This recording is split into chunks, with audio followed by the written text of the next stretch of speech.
Industri pelancongan di Sabah mencatat pertumbuhan positif sebanyak 20.4% tahun lalu berbanding tahun 2023 dengan jumlah ketibaan pelawat sebanyak 3.147.480 melebihi sasaran 3 juta yang ditetapkan untuk tahun 2024.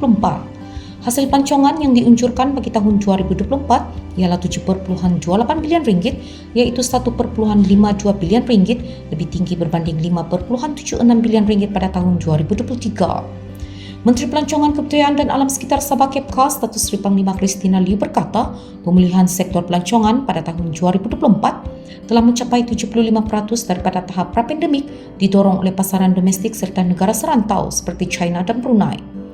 Ketika berucap dalam Majlis Penyampaian Anugerah Perkhidmatan Cemerlang APC 2024 bagi Kepkas serta jabatan dan agensinya, beliau berkata jumlah ketibaan pelawat antarabangsa telah meningkat kepada 86% daripada angka pra-pandemik dengan pasaran sasaran seperti China, Indonesia, Filipina, Taiwan, Jepun, India dan Eropah turut menunjukkan pertumbuhan positif. Menghargai usaha agensi di bawah kementeriannya, beliau berkata Lembaga Kebudayaan Negeri Sabah LKNS telah berjaya melaksanakan pelbagai inisiatif berimpak tinggi sepanjang tahun 2024 termasuk projek pemetaan budaya bersepadu Sabah 2024-2025 yang mengintegrasikan pangkalan data etnik. Hari Etnik Sabah yang keempat terus memupuk kerjasama dalam kalangan persatuan etnik, manakala Gala Karya Perdana Tahunan Negeri menyediakan platform untuk mempromosikan bakat seni tempatan. Usaha ini mengukuhkan lagi kedudukan Sabah sebagai pusat warisan budaya yang dinamik.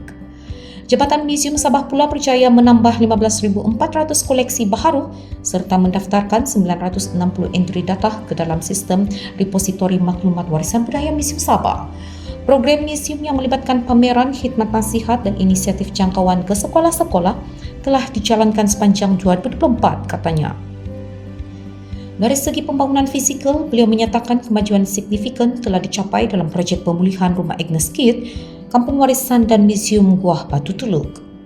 Bagi Sabah Park, selaras dengan kerangka Biodiversity Kunming Montreal, beberapa cadangan penubuhan taman baharu telah diluluskan oleh kerajaan negeri termasuk di Teluk Davul, Mantanani, Pulau Mengalum dan Mahmud. Usaha ini mencerminkan komitmen berterusan kementerian dalam pemeliharaan serta perlindungan ekosistem semula jadi di Sabah. Beliau juga menyatakan bahawa Jabatan Hidupan Liar Sabah telah mencapai kemajuan dalam usaha pemeliharaan dengan melantik 179 ranger community di bawah program Biodiversity Patrolling and Protection BP3.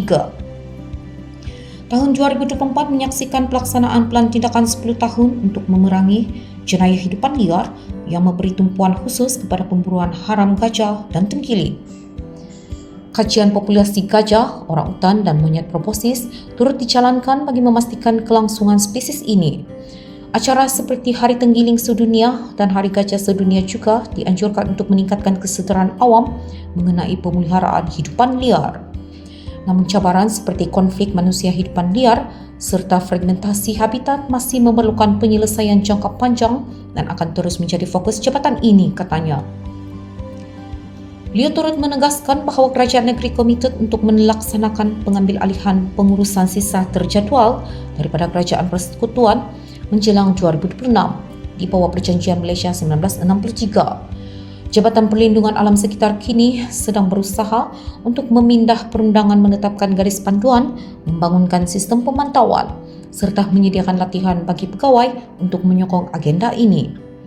Menurut beliau, dalam peralihan kerancangan Malaysia ke-13, Kepkas akan memberikan tumpuan kepada pelaksanaan program dan projek berimpak tinggi bagi mengukuhkan industri pelancongan, meningkatkan budaya serta memperkasa agenda pemeliharaan alam sekitar.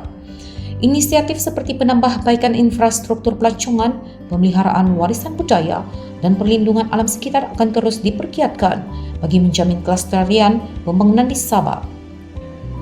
Beliau menyeru semua jabatan dan agensi di bawah kementerian ini untuk terus memainkan peranan penting dalam memperkasakan sektor pelancongan, budaya dan pemeliharaan alam sekitar di Sabah.